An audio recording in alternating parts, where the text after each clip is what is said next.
morning, UACC family. It's great to be with you again. I miss you all so much. I really look forward to seeing you again someday soon. I want to read to you a quick verse from Luke chapter 9, verse 51. As the time approached for him to be taken up into heaven, Jesus resolutely set out for Jerusalem. Now, this is a very short and simple verse, but I want to say to you that Luke is telling us something very, very important in this verse. He's telling us that the ultimate goal of Jesus' ministry was not the cross. It was not the resurrection. It was not the empty tomb. Way back at the beginning, when Jesus sets out for Jerusalem, Luke tells us that his ultimate purpose was that he was looking forward to the time when he would be taken up into heaven. He was looking forward to his ascension. Now, according to the Christian calendar, this Thursday is Ascension Day. It is the day that we celebrate that moment when Christ was taken up into heaven. And it is arguably, I would say, the most important event for Christians to celebrate about their faith. It is more important than anything else. And yet, it's a day that is not associated with any particular feasts, any celebrations. In fact, you probably wouldn't even know that this Thursday was Ascension Day if I didn't tell you right now. Well, Luke tells us it is more important than we may think, and I'd like to talk to you for a moment about why. So let's think about this. Jesus rising from the dead was a great thing, right? Of course, it's a great thing. It's Easter Sunday. It's the big event of the year. But back then, a man named Lazarus was already living in Bethany. There was already a man who had risen from the dead living right nearby them. He was a minor celebrity. They had gone to see him. There was a big deal about Lazarus. And that's exactly the point. Lazarus was living in Bethany. Lazarus had a life. He was living with his sisters. People knew that he had risen from the dead, and they were awed by that.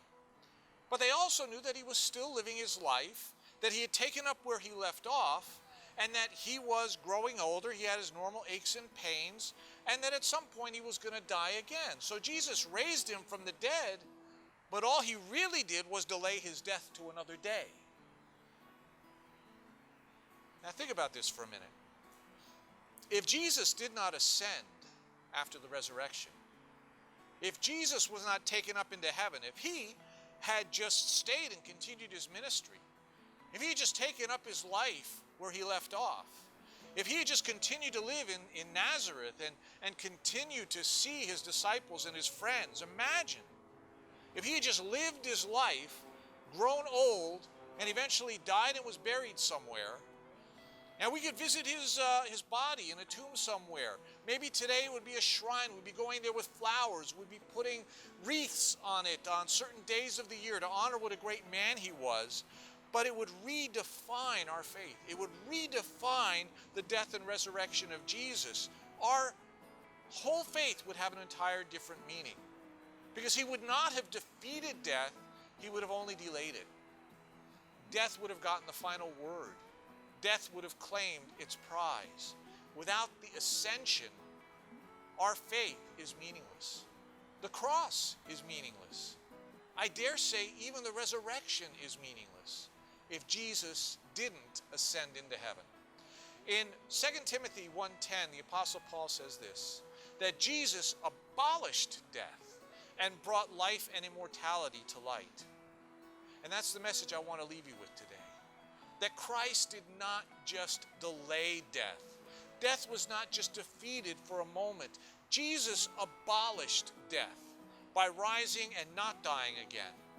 The entire goal of his ministry was to ascend into heaven and claim the eternal crown of victory for us. So today I want to encourage you that as you face your day with its many challenges, remember this lesson of Jesus' ascension. By abolishing death, he brought life and what? Immortality to light. Not just life, but immortal life. And that life is ours. It's yours. Not just someday. He's not saying you'll have life someday when you die and go to heaven. You have that life right now in Jesus Christ. He said, I came that they may have life and that they may have it abundantly. That life, eternal life, immortal life, is yours. So I would encourage you on this day to claim it, embrace it, live it, because Jesus came to live, die, rise, and most importantly, ascend into heaven so that we could have new and abundant life in Him. Have a blessed day in the name of the risen, ascended Lord Jesus Christ.